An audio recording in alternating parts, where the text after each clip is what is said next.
Bonjour à tous, le grand entretien sur RCF. Nous accueillons Jean-Marc Boyer, conseiller général d'opposition dans le Puy-de-Dôme et président du groupe UR, Union des Républicains, dans ce même conseil général que celui du Puy-de-Dôme. Jean-Marc Boyer, bonjour. Bonjour à vous. Notre entretien est à suivre sur RCF Fréquence Radio et en vidéo sur la chaîne YouTube RCF 63 TV. Alors les élections départementales, nouvelle formule arrive. On va s'arrêter, Jean-Marc Boyer, sur le contour de cette nouvelle assemblée, en tout cas de l'élection de la nouvelle assemblée. On ne va pas faire l'élection avant l'heure, bien sûr. Cette élection sera de 2 tours. A priori, ça dépendra des cantons. Peut-être que certains conseillers généraux seront élus lors du premier tour. 2 dates, en tout cas, fixées par la loi, 22 et 29 mars prochains. Je dis que c'est une nouvelle ère qui arrive pour les conseils généraux. D'abord, ils ne s'appelleront plus conseils généraux, mais assemblée départementale. Et on peut peut-être avoir du mal à repérer ce qui s'annonce, dans la mesure où on nous parle aussi de l'arrivée pour la fin de l'année 2015 de très grandes régions, notamment la région Auvergne-Rhône-Alpes, où va se situer la place d'une assemblée départementale comme celle du Puy-de-Dôme. Ben là, on est vraiment au cœur de la réforme territoriale.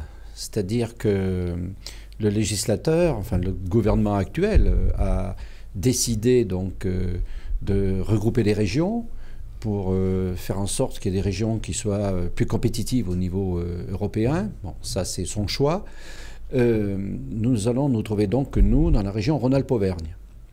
Région Rhône-Alpes-Auvergne dont les élections régionales vont se dérouler en décembre de cette année qui vont succéder aux élections départementales donc, qui ont lieu au mois de mars. La place des départements dans cette nouvelle région Rhône-Alpes-Auvergne, à mon avis, sur un département considéré comme rural, comme le conseil général, comme le département du Puy-de-Dôme, est une place importante. Ça veut dire qu'aujourd'hui, on annonce que dans certains territoires, les nouvelles assemblées départementales de villes ou de zones urbaines pourraient être fusionnées avec les futurs conseils régionaux, ce qui ne serait pas le cas des assemblées départementales de zones rurales. Voilà, tout à fait. C'est-à-dire, par exemple, sur Lyon, il y a la grande métropole lyonnaise et qui va inclure en même temps le conseil général. C'est-à-dire que dans les grandes métropoles, Paris, Lyon, Marseille, Bordeaux, il y en a d'autres, ces métropoles-là vont inclure les conseils généraux et donc à terme, cette assemblée départementale n'aura certainement plus beaucoup lieu d'être. Par contre, sur des départements ruraux considérés ruraux comme le département du Puy-de-Dôme, l'assemblée départementale, à mon avis, va avoir une pérennité qui va se faire non seulement sur la mandature qui va arriver jusqu'en 2020, mais par la suite. Mais avec les mêmes prérogatives, parce qu'aujourd'hui, les prérogatives des conseils généraux, c'est essentiellement le social. Il y a un petit peu d'aménagement, il y a la question des routes qui est très importante. Et les collèges. Les collèges, bien évidemment. Un peu de culture, je l'ai dit, je crois. Est-ce que les prérogatives de ces futures assemblées départementales seront les mêmes? Ce qui est assez étonnant et ce qui est vraiment dommage, moi la première fois que je vois ça dans ma vie politique, c'est qu'à 2 mois d'élections importantes, élections départementales, on ne connaît pas aujourd'hui les compétences qui vont être réservées aux conseils départementaux dans l'avenir. La faute à qui? Au gouvernement actuel, hein, c'est-à-dire que la réforme territoriale qui a été entreprise, on a commencé par découper les cantons et après on a dit, le gouvernement, c'est M. Valls qui était ministre de l'Intérieur à l'époque, a dit, on verra les compétences plus tard. Alors on va revenir sur le découpage des cantons. On a mis la charrue avant les bœufs, c'est-à-dire qu'on a commencé à découper des cantons puis après on a dit, on va voir les compétences qu'on va leur donner. Je pense qu'il aurait fallu faire la démarche inverse, c'est-à-dire quelles compétences on laisse au département si on veut les conserver, quelles compétences on laisse aux régions, quelles compétences on donne aux intercommunalités, parce que là aussi c'est un problème important. On annonce bien sûr l'arrivée des communautés d'agglomération. Voilà, et de nouvelles intercommunalités avec des seuils d'habitants qu'il va falloir donc regrouper les intercommunalités. C'est-à-dire tout ça se fait en même temps. Mais j'ai une question très concrète. On prend un exemple lié à une des prérogatives actuelles, les routes. 7200 km de routes pour le seul département du Puy-de-Dôme. Demain, un conseiller général ou un maire, même s'ils ne sont pas de la même couleur politique, s'entendent pour dire on a un problème sur telle route départementale. Ce qui est le cas actuellement. Ce qui est le cas actuellement. Les gens s'entendent actuellement. Est-ce qu'il faudra aller vendre le problème et trouver la solution à Lyon, ou est-ce que l'Assemblée départementale aura toujours la possibilité de trouver cette solution? Si dans les compétences qui sont attribuées au département, les futures compétences attribuées au département, il était prévu par le législateur et par le ministre de l'Intérieur à l'époque de sortir les routes et les collèges des compétences départementales et de les transférer aux régions. C'est-à-dire qu'actuellement, dans le budget du département, il y a le social qui fait pratiquement la moitié du budget, les routes, les collèges, les pompiers, ne pas oublier, qui est très important, et les aides aux communes, et bon, il y a encore des aides à l'agriculture, à la culture, etc. Mais si demain, les routes sont attribuées aux régions, eh bien, c'est le conseiller régional qui aura en charge le déneigement de la route départementale entre tel et tel village, et il va falloir qu'il interpelle Lyon pour savoir, etc. Alors, ça va être un éloignement. Voilà, on a un éloignement de la décision. Voilà. Donc la légitimité du conseil départemental, du conseiller départemental à ce moment-là, elle va être sérieusement remise en cause. Les citoyens, les contribuables ne vont rien y comprendre. Donc je pense que cette réforme, elle est pas bonne. Premièrement, de la manière dont elle a été préparée, sans aucune consultation ni aucune préparation, mais ensuite, en plus, elle éloigne le pouvoir de décision du terrain. C'est-à-dire qu'on n'a plus cette proximité qu'il y avait jusqu'ici de l'élu conseiller général en prise avec le maire de sa commune pour tel déneigement, pour tels travaux sur les virages, pour de transport scolaire, etc. Je veux dire, on va vers une difficulté d'organisation et de fonctionnement des communes et des services qui va pénaliser de manière très forte les habitants des territoires, en particulier des territoires ruraux. Le département du Puy-de-Dôme est constitué plus de la moitié de territoires ruraux. On s'arrête quelques instants, Jean-Marc Boyer, sur le contour de cette nouvelle assemblée départementale. On a encore le droit de l'appeler ex-conseil général du Puy-de-Dôme. 31 cantons pour le Puy-de-Dôme, une population de 650 498 habitants pour 470 communes exactement. Sur les 31 cantons, 31 hommes, 31 femmes, avec pour chacun des suppléants, donc ça fait 4 personnes à élire par canton. On voit par exemple que le canton de Clermont-Ferrand va perdre 3 cantons, mais va gagner 3 élus en passant de 9 à 6 cantons. Elle aura donc 12 élus au lieu de 9 actuellement. Est-ce que là encore, il n'y a pas prédominance des grands au détriment des petits? Bon, c'est vrai qu'il va y avoir un peu une perte de représentation de la zone rurale. Bon, la moitié de la population actuellement se trouve sur l'agglo sur Clermont et sur son agglo. Donc, qu'il y ait 12 conseillers départementaux sur Clermont, je veux dire, c'est pas en soi une aberration. C'est pas tellement ce qui est inquiétant. Ce qui est inquiétant, c'est la superficie de ces nouveaux cantons dans les zones rurales. Imaginez le canton des Monts du Livradois qui va d'un bout à l'autre du département. J'ai l'impression d'entendre un candidat à l'élection législative, puisque de droite comme de gauche, vous nous avez tous dit la même chose lorsqu'il y a eu redécoupage des circonscriptions, les circonscriptions étant, selon vous, beaucoup plus grandes. Oui, mais bon, sur les circonscriptions législatives, on est sur un élu d'une représentation nationale, sur des sujets nationaux. C'est pas la même élection. L'élection départementale est une élection de terrain, avec des élus de terrain. Et là, vous dites qu'on vous a fabriqué un terrain trop grand, trop vaste. On a fabriqué des terrains qui sont immenses. Moi, juste une chose, le projet du conseiller territorial sous le précédent gouvernement, qui forcément a été annulé par François Hollande en arrivant, parce que forcément, il n'était pas bon. Mais ce conseiller territorial, que j'ai défendu personnellement, avait l'immense avantage, premièrement, de réduire le nombre d'élus, régions et départements, mais de créer deux cantons supplémentaires dans le département du Puy-de-Dôme. Au lieu d'être 61, on aurait été 63 conseillers généraux vraiment en prise sur le terrain, qui en même temps auraient siégé au département et à la région. Là, on diminuait le nombre d'élus, on faisait d'un côté des économies, parce que c'est le but de la manœuvre, quand même c'est de faire des économies et de mutualiser les moyens, mais avec ce système de conseillers départementaux, le seul avantage, c'est qu'il y ait autant de femmes que d'hommes, mais c'est le seul. Tous les autres aspects sont des inconvénients qui sont majeurs, en particulier en termes de proximité, en termes de décision et en termes de vie quotidienne pour les habitants de nos communes. Je voudrais qu'on parle avec vous, Jean-Marc Boyer, des forces qu'a aujourd'hui le département du Puy-de-Dôme. C'est un département que vous connaissez, vous résidez vous-même sur le secteur de Rochefort-Montagne. Vous êtes un ancien de l'éducation nationale. Toujours. Toujours, pardonnez-moi. Vous arrivez à combiner votre métier et la politique? Je fais un mi-temps et j'avoue que ça permet de garder une prise sur le terrain, ce qui est important.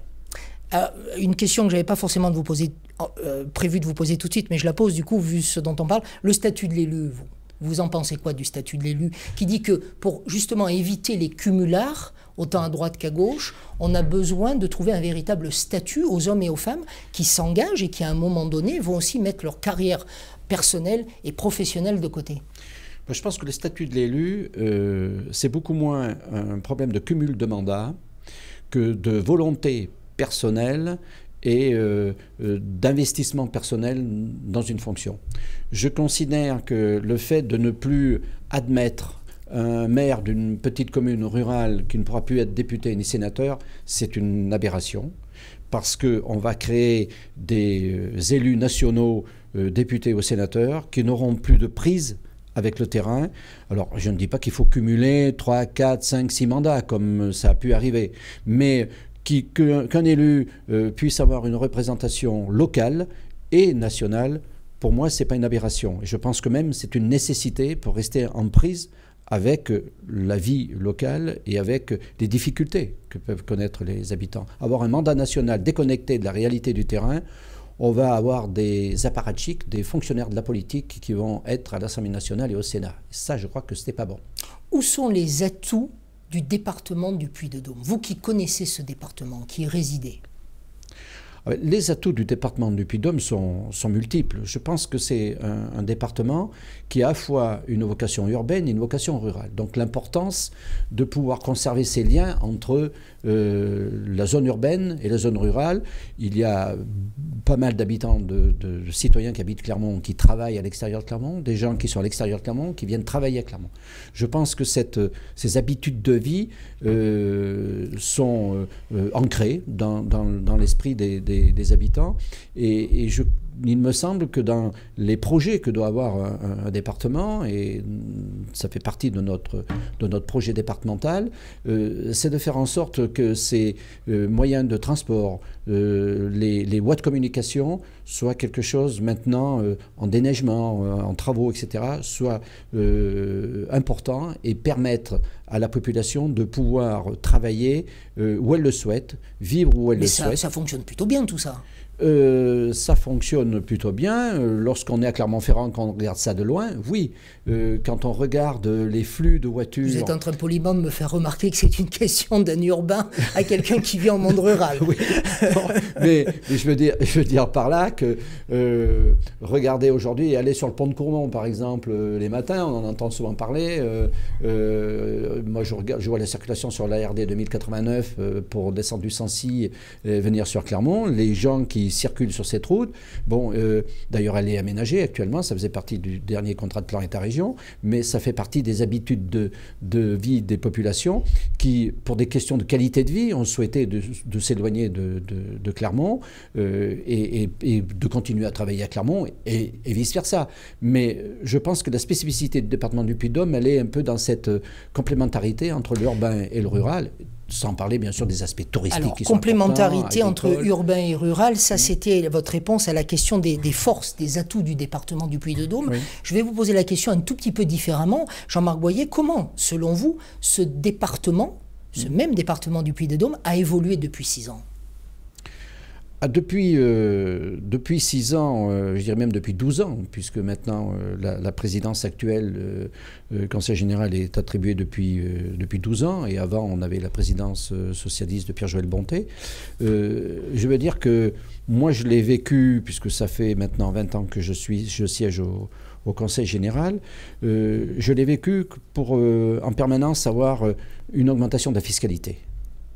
Et je crois que dans le contexte actuel, dans lequel nous sommes maintenant, avec les impôts pratiquement hebdomadaires qui ont été inventés par la gauche dans ce département, il faut stopper les hausses de fiscalité dans ce département. N'est-ce pas la suite logique, en tout cas inhérente, au désengagement de l'État, de gouvernement en gouvernement, et à un moment donné, c'est bien aux collectivités territoriales de trouver de l'argent. Non, attendez. Le désengagement de l'État par rapport aux collectivités, il est là depuis 2 ans et demi, 3 ans. Jusqu'en 2012, les crédits de fonctionnement aux collectivités avaient été maintenus par le précédent gouvernement. Il n'y avait pas de désengagement de l'État vis-à-vis des collectivités. Il y avait eu une baisse, il faut le reconnaître, il y avait eu une baisse des dotations de l'État en termes de fonctionnement, en particulier sur les aides sociales au niveau du Conseil général. D'accord. Souvenez-vous que le président... baisse, à la fin, ça fait diminution. Souvenez-vous que le président du Conseil général avait mis une grande banderole sur le bâtiment du Conseil général. L'État nous doit 90 millions. Aujourd'hui, il ne veut pas la ressortir, cette banderole. Je lui ai demandé. S'il la ressort, ce n'est pas 90 millions, c'est 290 millions que l'État doit au département. Alors effectivement, on a dans ce département, depuis de nombreuses années, une hausse de la fiscalité qui correspond à la politique nationale qu'on a actuelle. Mais ça, il faut stopper. Nous, notre projet, c'est de maîtriser la fiscalité. Maîtriser la fiscalité, ça veut dire qu'il faut arrêter les hausses d'impôts. Ça veut dire aussi que ce qui est important, je crois, c'est de pouvoir faire en sorte que les habitants de ce département ne soient pas submergés par des hausses fiscales en permanence. Donc je pense qu'il y a une gestion rigoureuse à avoir, en particulier au niveau du fonctionnement. 80% du budget du département, c'est des charges de fonctionnement. Donc ce sont les salaires, ça veut peut-être dire qu'il y a trop de personnel. Il y a alors, pas des personnels sur les territoires ruraux, mais nous considérons que sur la hiérarchie, dans la hiérarchie du Conseil général, il y a des choses à modifier. C'est ce que vous feriez? C'est ce que nous ferons. C'est ce que nous ferons si nous arrivons aux affaires dans le département. Je pense qu'il y a des choix qui seront à faire en termes de maîtrise du personnel au niveau des charges de fonctionnement. Je ne dis pas qu'on va réduire le nombre de personnels existants. Je pense qu'il y a des départs à retraite qui ne seront pas remplacés. Il y aura au niveau de la hiérarchie des échelons qui seront supprimés. Je pense aussi qu'au niveau bâtimentaire, le département est un propriétaire bâtimentaire extraordinaire actuellement. Il y a des choses à faire qui sont importantes. Je rentrerai dans les détails dans des débats qui seront plus profonds. Mais je veux dire qu'on a des choix politiques différents. On a des choix politiques différents à proposer pour avoir un département qui, avec les mêmes crédits, pourra dépenser moins, mais dépenser mieux. Jean-Marc Boyer, il nous reste à peu près 4 minutes. Je voudrais aborder les considérations, comme l'on dit, politiques de cette élection, en tout cas de votre côté à vous, l'Union des démocrates, l'Union républicaine. Vous avez dit il y a quelques jours, lors de la présentation officielle de tous vos candidats, UMP, UDI et MoDem. Et société civile. Et société civile, je vous cite, « C'est un moment historique, c'est la réunion de toutes les familles politiques de droite et du centre sous l'étiquette l'Union des Républicains. Nous sommes ensemble dans une dynamique de victoire. Si nous sommes ensemble unis, nous gagnerons. Désunis, nous perdrons. » Vous l'avez dit. Divisés, nous perdrons. Je l'ai dit, je le maintiens. Vous êtes vraiment unis ? Ah, nous sommes unis, oui. Je peux vous dire que depuis 6 mois maintenant, nous avons travaillé avec mon collègue Lionel Muller au Conseil général à rencontrer les responsables des formations politiques de l'UMP, de l'UDI, du MoDem et des gens société civile qui sont candidats. Comment expliquez-vous que vous ayez pu réussir pour cette élection, écoutez, cette union? Parce que je me suis situé, je vais vous dire une chose, je me suis situé en dehors de mon appartenance politique personnel. Vous êtes à l'UMP? Je suis à l'UMP. Et j'ai dit, si nous voulons gagner dans ce département, on a trop souffert des divisions par le passé, si nous voulons gagner dans ce département, est-ce que vous voulez qu'on aille unis à ces élections départementales? J'ai réuni tous les responsables politiques autour de la même table. Et au bout d'une demi-heure, ils m'ont dit, mais tu as raison, on est d'accord, on suit ta démarche. Et nous avons fait quantité de réunions. Est-ce que vous avez dû inventer une nouvelle démarche? Est-ce que, d'ailleurs, ma question est mal formulée, est-ce que vous devez l'inventer aujourd'hui? Parce que, dit autrement, comment avoir une cohérence politique en revendiquant des indépendances idéologiques quand on se dit être si différents les uns des autres, alors qu'a priori, vous êtes tous de la même famille politique? On est tous de la même famille politique, justement, mais c'est la différence qui fait notre force. C'est cette différence de conviction sur certains sujets, mais sur l'essentiel, nous sommes d'accord. C'est quoi l'essentiel? L'essentiel, je pense que c'est l'intérêt premier de l'homme, quand je dis l'homme, c'est au sens général. Humaniste. Humaniste, pour arriver à un bien-être, à un mieux vivre ensemble. Pour créer aussi ce lien social qui doit exister. Et jusqu'ici, les questions qui s'étaient posées, ce n'était pas une question vraiment idéologique, ce sont des questions plus de personnes qui ne se rencontraient pas, ne discutaient pas, n'avançaient pas leur point de vue. Si j'ai une satisfaction dans cette élection, quel que soit le résultat de l'élection, c'est d'avoir mis tout le monde autour de la table et de dire, voilà, écoutez, est-ce qu'on a une vision commune des choses? Est-ce que vous êtes prêts à discuter ensemble? Est-ce que vous êtes prêts à aller ensemble dans la même direction? Et donc, c'est du présent indicatif cette fois-ci. Ils m'ont tous dit oui. Je le dis ainsi, vous êtes en train d'inventer une nouvelle dynamique. J'espère j'espère que c'est un socle sur lequel pourront se bâtir d'autres ententes pour d'autres échéances. Mais nombreux étaient les citoyens dans ce département qui nous demandaient de nous unir depuis longtemps. Vous ne trouverez plus personne pour dire « Attendez, il y en a marre, présentez-vous tout seul ». Non, maintenant les gens disaient « Écoutez, soyez unis, présentez un projet commun, ensemble ». Il y a quand même une nouvelle donne politique. C'est ce que nous allons faire. Nous allons présenter un projet commun, mais ce projet commun qui nous a été demandé par les habitants de ce département, par les citoyens qui nous le demandaient, nous allons demander à ces citoyens aussi un pacte de confiance. Et ça me paraît très important. C'est-à-dire, vous nous faites confiance, faites-nous confiance, nous sommes aujourd'hui prêts à prendre nos responsabilités pour gérer les affaires du département. Jean-Marc Boyer, il y a quand même une donne politique très importante cette fois-ci, c'est la présence annoncée de représentants du Front National sur de très nombreux cantons, les 31 dont on parlait tout à l'heure. Vous savez, je vais vous dire une chose, la présence du Front National, oui, bien entendu, il faut savoir aussi que dans cette élection, pour être présent au second tour, il faut faire 12,5 des inscrits. Au premier, donc. 12,5 des inscrits au premier tour. Ça veut dire qu'avec un taux de participation de 50%, ça demande, pour être au deuxième tour, d'avoir 25% des suffrages. J'attends de voir le résultat le 22 mars ce soir, pour voir effectivement qui sera présent au second tour.